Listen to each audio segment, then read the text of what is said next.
What's going on, everybody? David here. Today, we're going to talk about Mitch McConnell's press conference yesterday, and I just want to go over a few key points.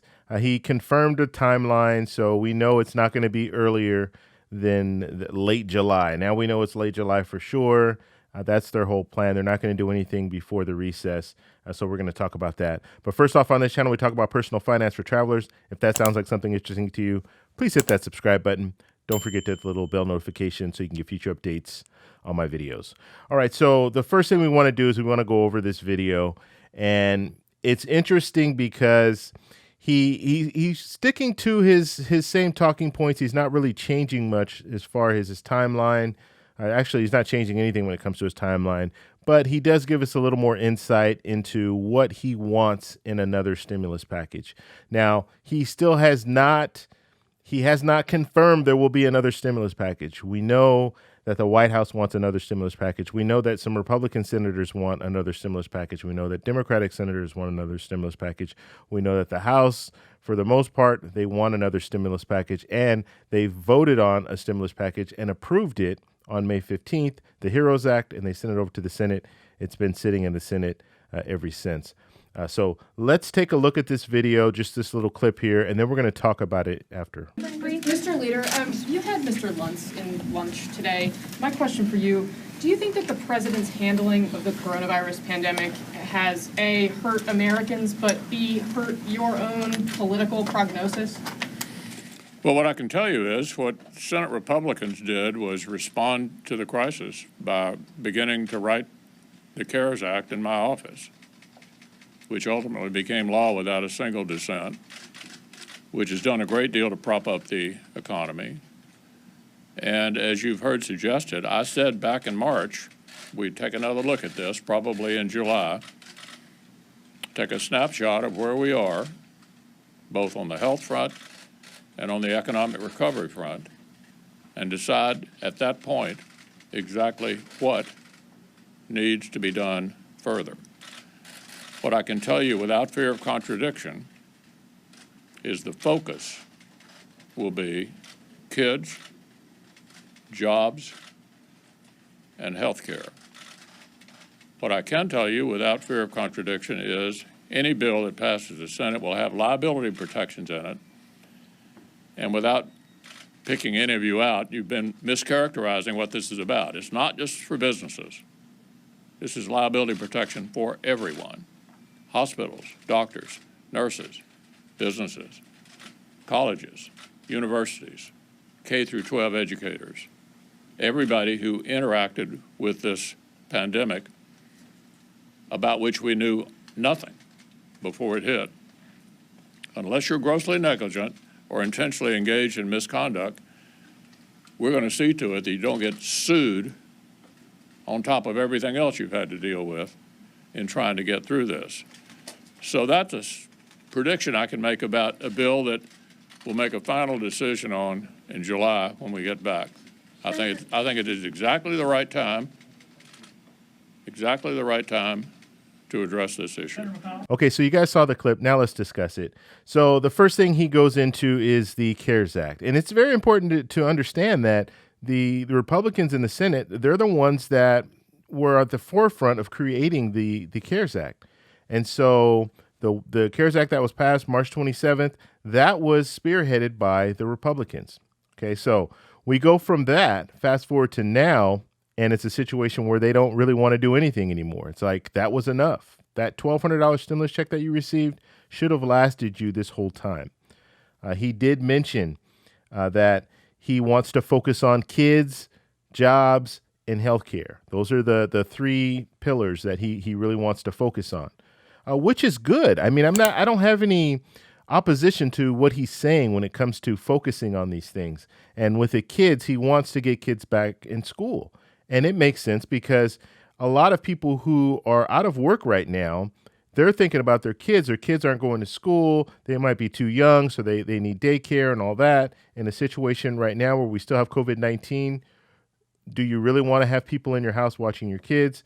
So there's a situation where it makes sense. Focus on the kids, get them back to school, focus on jobs, get that back online. and then healthcare, testing, all that stuff.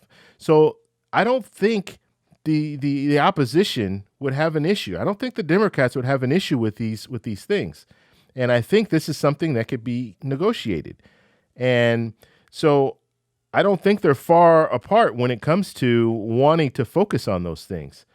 And the other thing he talks about is liability protection. So he's been talking about this since before the HEROES Act. It has to have liability protection in it, this next package.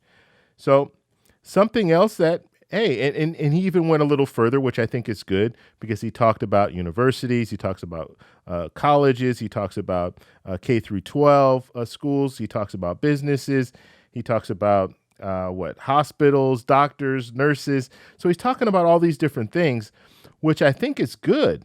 And I don't know how they're going to roll this liability protection out. And obviously, you can't be negligent. If you're negligent, if you have a business and you're being negligent, then yes, you can still be sued. But if you are following the rules, then you should be immune to these different civil suits. So I don't know how that's going to roll out. I don't know how they're going to work that out. And I said this a month and a half ago. I don't think Mitch McConnell knows how it's going to work. And you haven't really seen any proposals that include both the employees and the customers. So it'll be interesting to see where they go with that. Now, another thing he talked about, he was talking about the fact that when they created the CARES Act in March, he was already saying we're not going to do anything or we're not going to look at anything until July, and we'll reassess in July, and then we'll see if we need to do another bill, and which I think is you kind of don't, you shouldn't want to say that, because who knows what's going to happen in that time. And I can't, we can't say it's been smooth since the CARES Act. We can't say that everything has been smooth sailing. We've had some tough times. And the projections of the death rate and the COVID infection rate is much larger now than we anticipated back then. And so, if that were the case, if you were going to wait until July and then you look at these numbers, then it's like a no-brainer. Yeah, we need another stimulus package and we need more stimulus checks. So by him saying that, yeah, we were already going to reassess it in July. I think that's kind of I don't know. I don't know if you really want to share that information. Maybe you shouldn't have even said that. But my biggest issue with the whole thing that he said is at the very end he said, basically saying he thinks that it's exactly the right time. So meaning July is exactly the right time for us to review everything and see if another package, a stimulus package, is needed. And that I have issues with that, because all of the things, if you look at all the things that he's talking about the kids, he's talking about jobs, he's talking about healthcare, he's talking about the liability protection. Wouldn't you want to do that sooner than later? And I've said this before, this is stuff that should have been dealt with in May. May is the perfect time for all this to be dealt with, because May 15th, that's when the HEROES Act went to the Senate. Okay, so it was approved by the House. It went over to the Senate. At that time, they could have sat down and said, okay, we don't want the HEROES Act. It has stuff that we don't want in there. We don't want to take the time to take out all that stuff, so we just want to create our own bill. That's the perfect time to do that. Create your own bill at that time. Because when you talk about the kids, let's talk about schools, okay? So when you want to focus on the kids going back to school and stuff like that, well, they need to, the schools are going to need to have a little bit of lead time. Now you're waiting until late July, which will mean that the bill will probably get passed at probably July 31st, because that's kind of the way things work in government. And so now the school year, some school years start in August or early September. So now they have this short time frame to try to figure out how they're going to get school back online. And so why wait? Why not have these things in May? That way schools can prepare over the summer of how they're going to deal with fall. So I don't know why you would wait on that. I'm thinking if you really want to focus on getting kids back to school, you start focusing 3-4 months before time. So that's my thought when it comes to that. Jobs, another thing.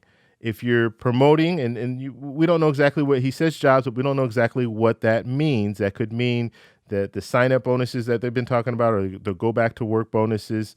So those things, the sooner the better. So if you're promoting that to people and saying, hey, if you go back to work, you'll get $450 or you'll get $600 for 2 weeks or whatever it is, why not do that sooner than later? Because then you'll have people getting in line to go back to work a lot faster, right? Now, I'm not going to even talk about the whole argument of the back to work bonuses and stuff, because I don't really think, I think it really slights those people who that are already working. But if that's what they want to go with, do that sooner than later. Why are you waiting until the end of July to handle something that you could have handled in May? And that will help the numbers. That helps the job numbers. That helps us get to a situation where we can get out of this much faster. And then he talks about healthcare. So testing, sooner than later. The sooner we start getting all these tests online and we find out where the hot spots are, then we can focus on those hot spots instead of waiting until the end of July to figure out if there's going to be more funding for more testing. And I mean, it doesn't make sense. And then the last thing, the liability protection, which I talk about all the time. Liability protection. If you want businesses to have confidence to open, give them liability protection. And not only the businesses, like he said, we're talking about universities, we're talking about K through 12, we're talking about hospitals, we're talking about doctors, nurses. Liability protection. The sooner you get that to them, they'll be more confident to open. So that means universities will be more confident to open. That means that schools will be more confident to open. So just like the Fed chair, Jerome Powell said, confidence. People need to have confidence in order to go back to some of their normal activities. So that was an interesting press conference. I mean, he kind of went on and talked about a few other things, and they kept trying to get him back into the Russia talk. Also, you had some other people talking. I found it interesting that Senator Thune was very, very upset because Senator Scott created a police reform bill that he wanted to debate in the Senate, and the Democrats were not having it, so they pretty much blocked it. So Senator Thune was very, very upset about that and mentioned it in this press conference earlier, just saying that it's, you're playing party politics, and why aren't we debating this? This is a topic that needs to be addressed, and I wouldn't disagree with that. But on that same note, we had the HEROES Act 45 days ago that's now in the Senate. It's been in the Senate for 45 days, has not been addressed at all. Hasn't even really been talked about. It was dead on arrival is what they said, but they didn't want to work out anything. They didn't want to start a debate about working out a different bill or package. So I just find it interesting that if the senators create something, then it takes priority over things that have already been approved in the House. I mean, to me, that doesn't really make sense. And they're both playing party politics if you really want to look at it that way. So it'll be interesting to see what happens. I mean, obviously, from July 3rd through July 17th, they're going to be on the recess. Now, they're not on vacation. They're not on a break. I mean, they are on recess, which means they go back home. They should be in their districts talking to their constituents.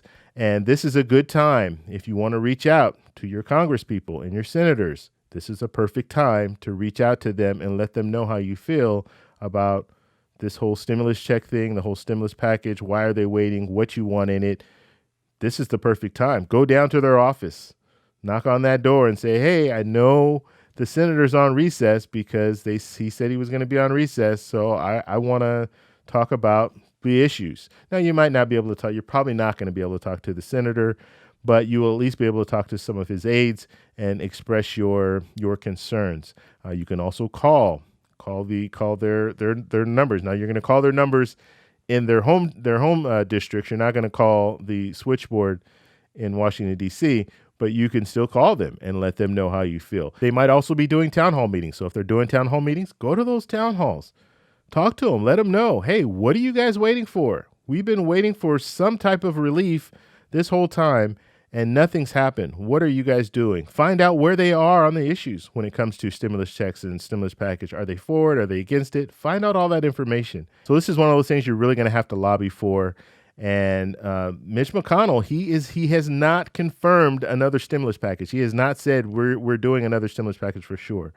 The White House has confirmed it, but the White House, they're not legislators. Okay, the president is not a legislator, so he does not have any control when it comes to what goes on in the Senate. So Mitch McConnell has not confirmed anything when it comes to another stimulus package. He wants to assess it in July, and that's why he keeps saying, I want to assess it, and then we'll see what's needed, if anything is needed, is pretty much his stand right now. So make sure you reach out to your Congress people and let them know how you feel. I want to know what you guys think. What do you guys think about the press conference? Did you get anything that I missed? Post it down below, like if I missed some things. I didn't watch the whole press conference. I did watch bits and pieces. But if you heard some different things, let us know down below so you can educate us all and we can all learn at the same time. If you like this video, please give me a thumbs up. Please subscribe for more, and I'll talk to you in the next one. Bye.